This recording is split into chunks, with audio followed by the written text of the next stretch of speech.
Hello नमस्कार दोस्तों। उम्मीद करता हूँ सब अच्छे होंगे और अपनी पढ़ाई को बहुत ही बेहतर बना रहे होंगे दोस्तों। दोस्तों आपको पता है कि जैसे हम लोग का एनटीपीसी और जो ग्रुप डी का एग्ज़ाम है दोस्तों, उसके डेट लगभग फिक्स हैं दोस्तों। यानी आपके जो एग्ज़ाम है फरवरी से लिए जाएंगे। ठीक है। अब बात करते हैं दोस्तों कि जो इसमें एग्ज़ाम है दोस्तों, आपको पता है कि इसमें साइंस का क्या रोल होगा। साइंस का ग्रुप, खासकर ग्रुप डी की बात करें तो उसमें साइंस का बहुत ही खास रोल होता है दोस्तों। बहुत ज़्यादा क्वेश्चन साइंस से पूछे जाते हैं।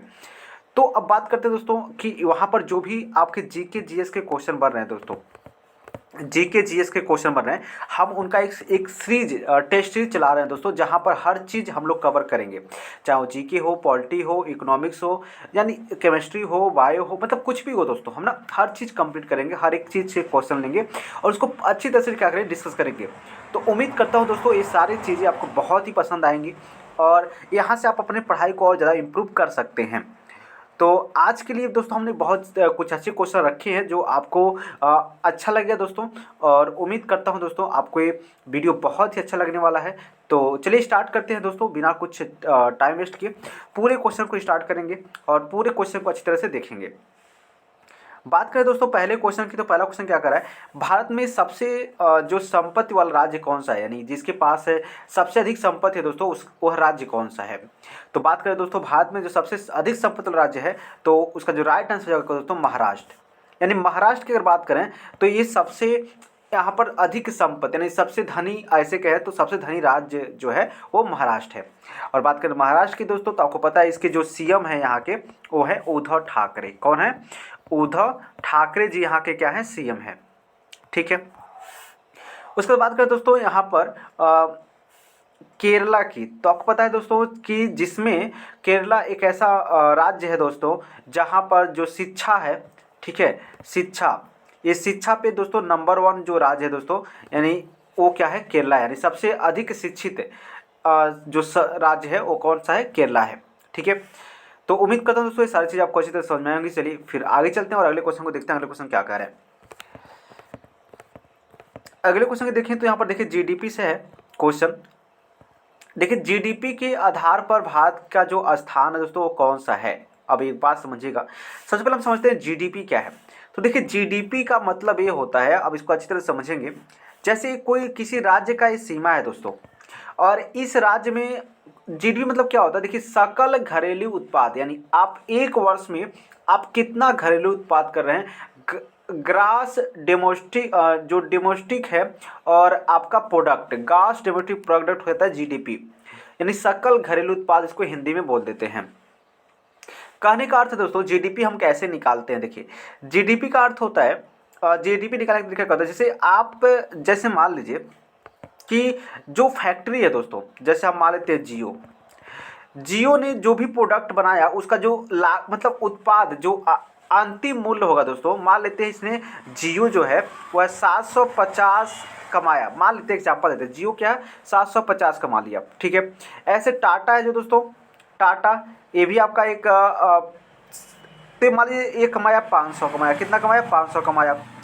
और जो आपका मान लीजिए यहाँ पर अमेजन है दोस्तों, अमेजन आपको पता है, तो अमेजन मान लीजिए, हम मान लेते हैं कि जो अमेजन है वह जो कमा रहा है वो कमा रहा है 100। तो ये जो जीडीपी है दोस्तों, जितना भी एक सीमा के अंतर्गत जितना भी उत्पाद हो रहा है, यानी उसका जो जो भी हम देखिए, मान लीजिए जैसे हम मान लेते हैं जैसे पार्ले जी बिस्किट है, पार्ले जी बिस्किट बनाने के बाद अंतिम उसका जो प्रोडक्ट जो आ गया मार्केट में, उसका जो मूल्य है वो जीडीपी में क्या होता है, काउंट होता है। तो अगर इस सारी चीज़ें हैं, तो अगर बात करें इसका जीडीपी कितना हो जाएगा, तो इन सबको क्या कर लेंगे, जोड़ देंगे, तो ये क्या कहलाता है, जीडीपी कहलाता है। यानी किसी सीमा के अंतर्गत, किसी सीमा के अंतर्गत एक साल में कुल जो उत्पाद है दोस्तों, उसका जो मूल्य है उसी को क्या बोलते हैं, जीडीपी बोलते हैं। और जीडीपी के आधार पर दोस्तों जो भारत का रैंक है वो है आपका 7वां रैंक। कौन सा रैंक है, भारत का रैंक कितना है, 7वां है। चलिए आगे चलते हैं और फिर अगले क्वेश्चन को देखते हैं कि अगला क्वेश्चन क्या कह रहा है।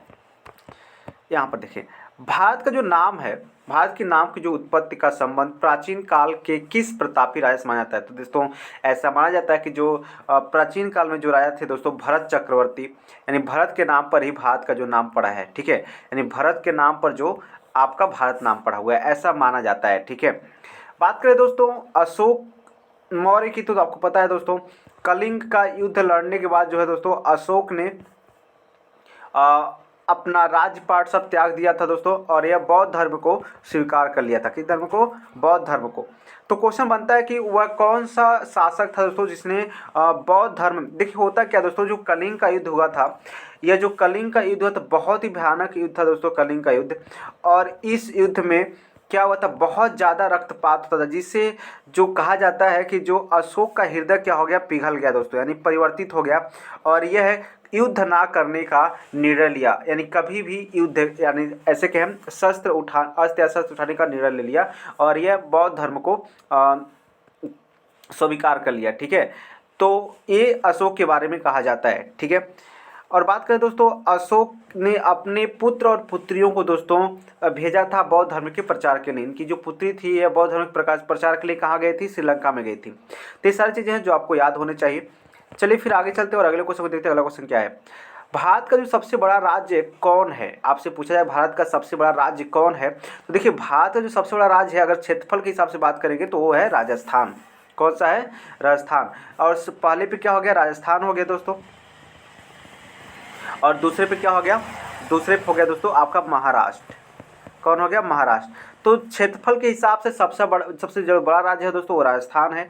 सेकेंड पे क्या है? महाराष्ट्र है। और दोस्तों अगर बात करें लास्ट पे, तो लास्ट पे क्या हो जाएगा? गोवा हो जाएगा। क्या हो जाएगा? गोवा। तो ये सबसे छोटा राज्य हो गया। ठीक है, तो उम्मीद करता हूँ दोस्तों आप अच्छी तरह से समझ पाएंगे इसको, इसमें कोई आपको डाउट नहीं हुआ होगा। बात करें अगर जनसंख्या के आधार पे, तो जनसंख्या के आधार पे जो सबसे बड़ा राज्य है आपका उत्तर प्रदेश है। कौन सा है? उत्तर प्रदेश। ठीक है, अगर बात करें दोस्तों राजस्थान की, तो राजस्थान के जो सीएम है वो है अशोक गहलोत। कौन है? अशोक गहलोत। ये कौन है? राजस्थान के सीएम है, यानी चीफ मिनिस्टर है। ठीक है, तो ये भी चीज़ें आपको याद होने चाहिए। दोस्तों राजस्थान की बात करें तो इसमें एक नेशनल पार्क है, और नेशनल पार्क का नाम क्या है? Keoladeo national park. कौन? केओलादेव नेशनल पार्क कहाँ पर है? ये भी राजस्थान में है। बात करें दोस्तों राजस्थान में, तो यहाँ पर रणथंभौर, ये भी जो नेशनल पार्क है कहाँ पर? राजस्थान में है, रणथंभौर। ये भी कहाँ पर है? राजस्थान में है। तो ये कुछ चीज़ें दोस्तों राजस्थान के बारे में जो इम्पोर्टेंट हैं और आपको इसको याद होने चाहिए। चलिए फिर आगे चलते हैं और अगले क्वेश्चन को देखते हैं। अगला क्वेश्चन क्या है, देखिए कहा जा रहा है भारत का जो सबसे लंबी नदी है वो कौन सी है? तो आपको पता होना चाहिए दोस्तों जो भारत की सबसे लंबी नदी है वह गंगा नदी है। कौन सी नदी है? गंगा नदी है। और देखिए दोस्तों गंगा नदी जो है भारत की सबसे बड़ी नदी है, और इसे पवित्र नदी भी कहा जाता है, माना जाता है। फिर दोस्तों गंगा नदी जो, अगर बात करें दक्षिण भारत की गंगा किसे कहते हैं? क्वेश्चन पूछता है दोस्तों दक्षिण भारत की गंगा किसे कहते हैं? तो देखिए जो दक्षिण भारत की गंगा होती है उसे कहते हैं गोदावरी नदी को। किसको कहते हैं? गोदावरी नदी को क्या कहते हैं? दक्षिण भारत की गंगा कहते हैं। और दक्षिण भारत की सबसे बड़ी नदी भी कौन सी है? गोदावरी नदी है। बात करें दोस्तों ब्रह्मपुत्र नदी की, देखिए गंगा का जो दोस्तों, अगर बात करें तो गंगा का जो उद्गम है दोस्तों कहाँ से हुआ था? तो जो गंगा की उद्गम है यह उत्तर काशी के गंगोत्री से होता था। कहाँ से? उत्तर काशी के गंगोत्री से। इसको याद रखेंगे, गंगा का उद्गम कहाँ से जाएगा? गंगोत्री से होता है, उत्तर काशी से।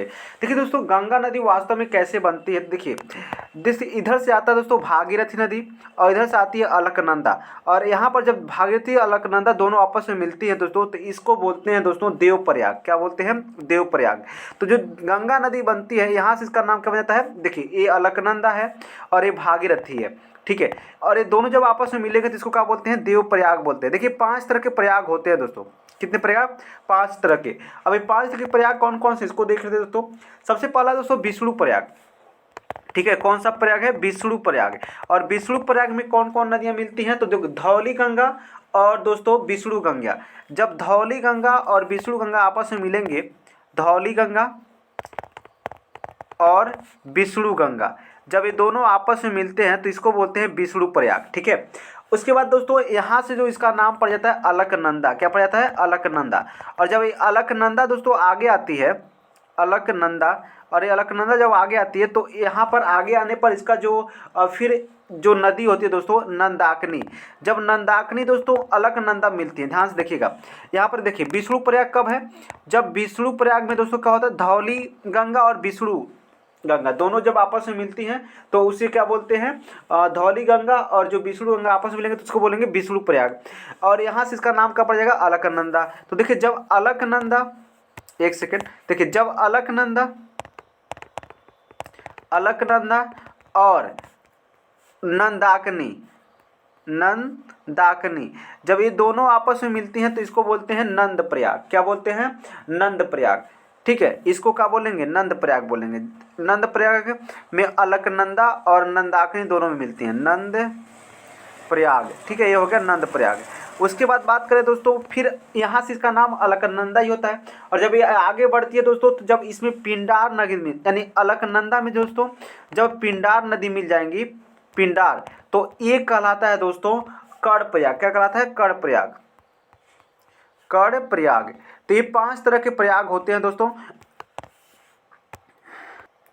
और जब इसमें फिर अलकनंदा में दोस्तों जब आपकी नंदाकिनी मिलती हैं, क्या मिलती है, मंदाकिनी, सॉरी, जब अलकनंदा में कौन मिल जाती है, मंदाकिनी मिलती है, तो इसको बोलते हैं कौन सा प्रयाग, इसको बोलते हैं आपके रुद्र प्रयाग। कौन सा बोलेंगे, रुद्र प्रयाग बोलेंगे। ठीक है, जब अलकनंदा में कौन सी मिलेंगी, मंदाकिनी मिलेगी। ठीक है, तो इसको बोलेंगे रुद्र प्रयाग।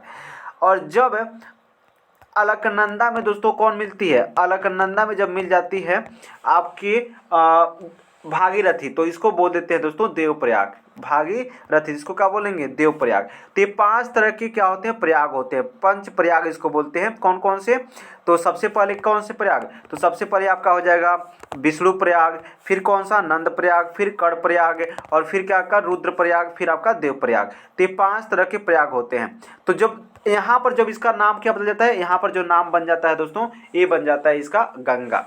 ठीक है, तो ऐसे तो क्वेश्चन जब पूछे कि गंगा नदी की उद्गम कहाँ हुई दोस्तों, कहाँ से होती है, तो आप इसको कह सकते हैं गंगोत्री से। ठीक है, अब बात करें दोस्तों जो आपका ब्रह्मपुत्र नदी है, इस ब्रह्मपुत्र नदी की उद्गम कहाँ से होता है, मानसरोवर झील से होता है। कहाँ से होता है, मानसरोवर झील से होता है ब्रह्मपुत्र नदी की उद्गम। ठीक है, चलिए फिर आगे चलते हैं और अगले क्वेश्चन देखते हैं कि अगला क्वेश्चन क्या कर रहा है। अगले क्वेश्चन देखें तो देखिए यहाँ पर कहा जा रहा है कि पृथ्वी पर कितने महासागर हैं, आपसे पूछे गए। तो आपको पता होना चाहिए दोस्तों, पृथ्वी पर जो है टोटल 5 महासागर हैं। कितने महासागर हैं, 5 महासागर। अगर बात करें सबसे पहला जो सबसे बड़ा महासागर है, तो यह दोस्तों प्रशांत महासागर। कौन सा, प्रशांत महासागर। उसके बात करें तो प्रशांत महासागर के बाद यहाँ पर देखिए लिखे हुए हैं अटलांटिक महासागर। कौन सा, अटलांटिक महासागर। इस देखिए पूछा था कि वह कौन सा महासागर है जो एस आकार का है, तो कौन सा है, अटलांटिक महासागर जो होता है एस आकार का होता है। ठीक है, उसके बाद दोस्तों आपका हिंद महासागर। कौन सा है, हिंद महासागर। तो प्रशांत महासागर, अटलांटिक महासागर और हिंद महासागर। उसके बाद आपका है आर्कटिक महासागर। कौन सा, आर्कटिक महासागर। ठीक है, और उसके बाद है अंटार्कटिक महासागर। तो देखिए सबसे बड़ा महासागर प्रशांत महासागर, सबसे छोटा महासागर अंटार्कटिक महासागर। ठीक है, तो उम्मीद करता हूँ दोस्तों आपको ये सारी चीज़ें समझ में आई होंगी, इसमें आपको कोई भी डाउट नहीं हुआ होगा। ठीक है, चलिए फिर आगे चलते हैं और अगले क्वेश्चन में देखते हैं। अगला क्वेश्चन क्या है, कहा जाए कि पृथ्वी पे कितने महाद्वीप है। देखिए अगर बात करें पृथ्वी पे महाद्वीप की, तो आपको पता है पृथ्वी पे टोटल 7 महाद्वीप हैं और हाल ही में एक महाद्वीप की खोज भी हुई है दोस्तों। तो देखिए पृथ्वी पे कुल कितने महाद्वीप, 7 महाद्वीप। सबसे बड़ा जो महाद्वीप है कौन है, अफ्रीका, सॉरी सबसे बड़ा महाद्वीप कौन है, एशिया महाद्वीप। कौन सा है, एशिया है जो सबसे बड़ा आपका महाद्वीप है। ठीक है, उसके बाद बात करें दोस्तों अफ्रीका महाद्वीप। कौन सा, अफ्रीका। अफ्रीका क्या है, सबसे बड़ा महाद्वीप है एशिया के बाद। फिर आपका हो जाएगा उत्तरी अमेरिका। कौन सा, उत्तरी अमेरिका हो जाएगा। और फिर आपका हो जाएगा दक्षिणी अमेरिका। कौन सा जाएगा, दक्षिणी अमेरिका। ठीक है, तो आपका हो गया। फिर आपका हो जाएगा क्या, आर्कटिका। क्या हो जाएगा, आर्कटिका हो जाएगा।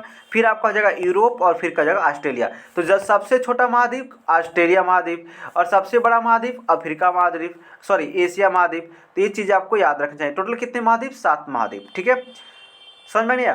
देखिए महाद्वीप किसे कहते हैं दोस्तों, देखिए जब कोई बड़ा भूभाग दोस्तों चारों तरफ से क्या होता है, जल से घिरा होता है। क्या होता है, सब जल से घिरा होता है, तो उसे बोलते हैं महाद्वीप। जब कोई बड़ा भूभाग दोस्तों चारों तरफ से किससे घिरा हो, जल से घिरा हो, तो उसे हम क्या बोलेंगे, महाद्वीप कहेंगे। ठीक है, और जब कोई बड़ा भूभाग 3 तरफ से जल की तरफ घिरा होता है तो उसको बोलते हैं प्रायद्वीप। क्या बोलते हैं, प्रायद्वीप बोलते हैं। तो ये चीज़ें आपको याद होनी चाहिए। ठीक है,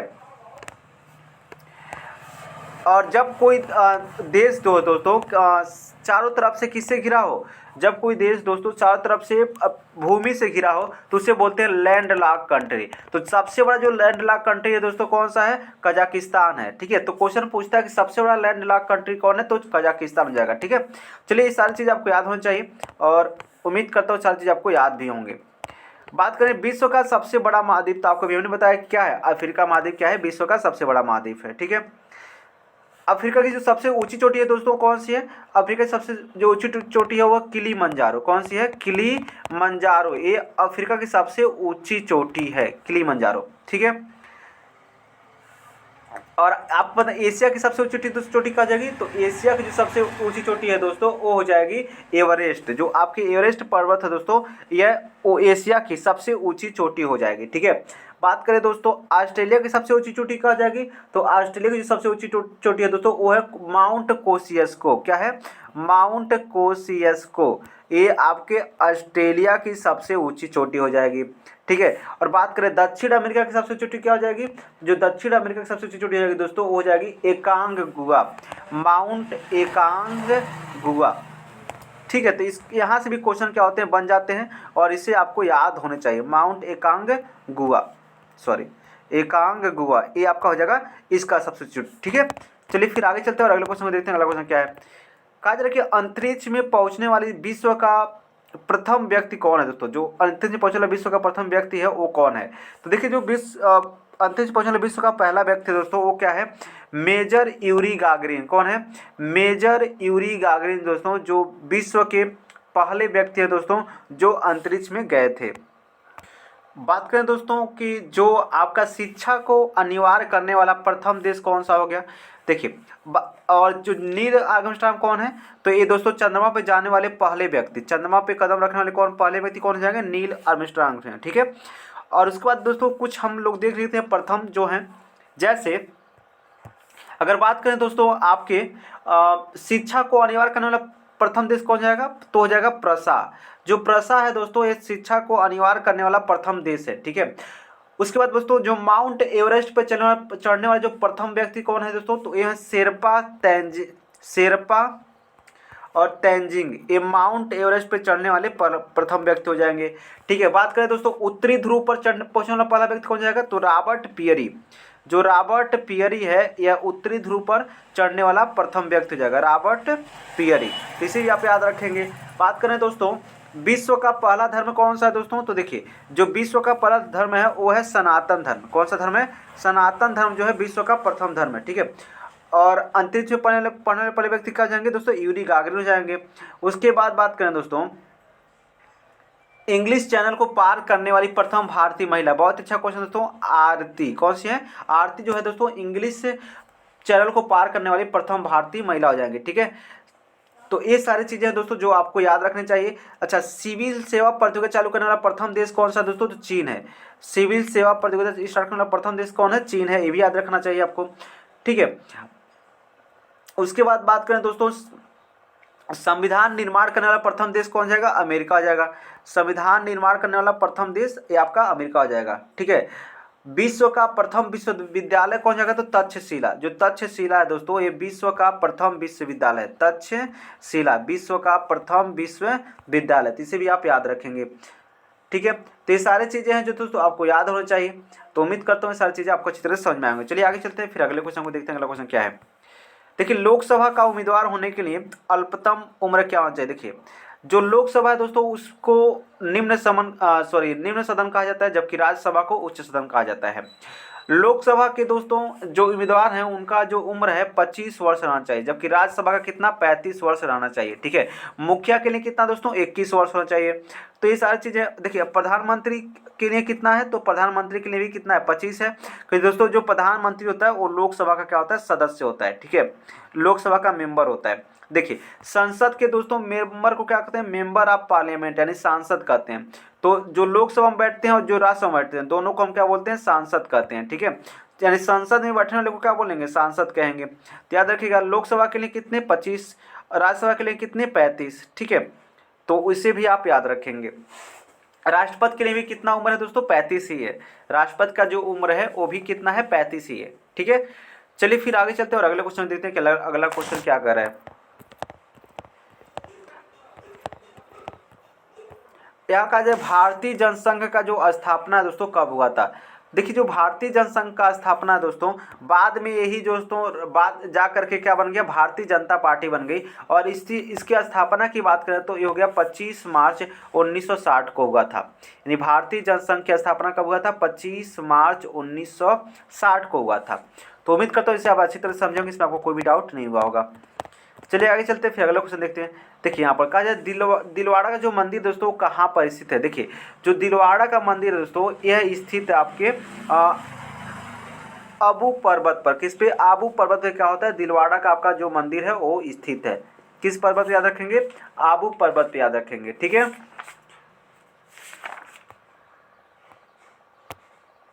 यहाँ पर कुछ मंदिर है दोस्तों जो आपको याद होने चाहिए।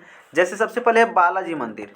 तो जो बालाजी मंदिर है दोस्तों ये कहाँ पर है, तो याद रखें जो बालाजी मंदिर है दोस्तों ये है आपके आंध्र प्रदेश में। कहाँ पर है, आंध्र प्रदेश में है बालाजी मंदिर, ठीक है, इसको याद रखेंगे। बात करें दोस्तों मीनाक्षी मंदिर, तो मीनाक्षी मंदिर कहाँ दोस्तों, तमिलनाडु में है। कहाँ पर है, मीनाक्षी मंदिर। जो मीनाक्षी मंदिर है दोस्तों ये है तमिलनाडु,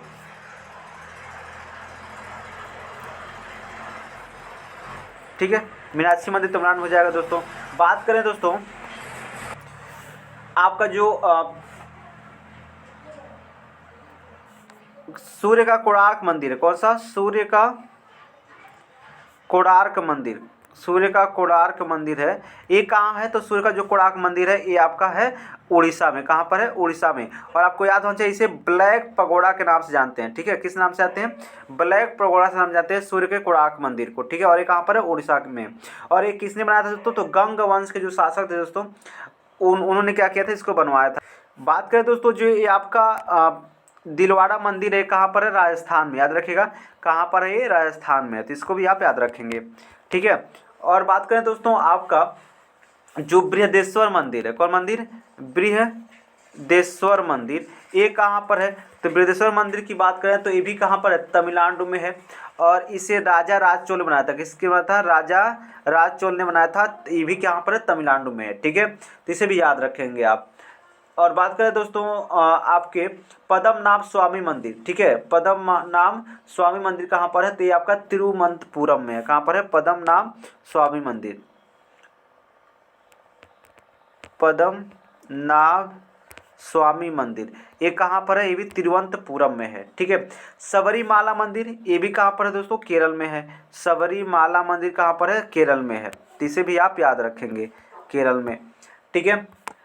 तो ये कुछ एलिफेंटा की गुफाएं भी कहाँ पर है, आपके का महाराष्ट्र में, ठीक है, मुंबई में, ठीक है। तो ये सारी चीज़ें हैं दोस्तों जो आपको याद होनी चाहिए, कभी भी यहाँ से क्वेश्चन पूछे जा सकते हैं, ठीक है।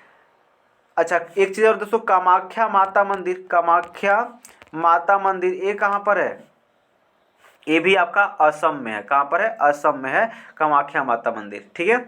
तो आज मतलब चलिए अगले क्वेश्चन में देखते हैं अगला क्वेश्चन क्या कर रहा है। यहाँ पर कहा जा रहा है सेन वंश का संस्थापक था, कौन था, ठीक है। अगर बात करें सेन वंश के संस्थापक के तो वो हो जाएंगे सामंत सेन। कौन, सामंत सेन जो है दोस्तों वह सेन वंश के क्या है, संस्थापक है, ठीक है। तो उम्मीद करता हूँ दोस्तों ये चीज़ आपको समझ में आएंगे, इसमें आपको कोई भी डाउट नहीं हुआ होगा।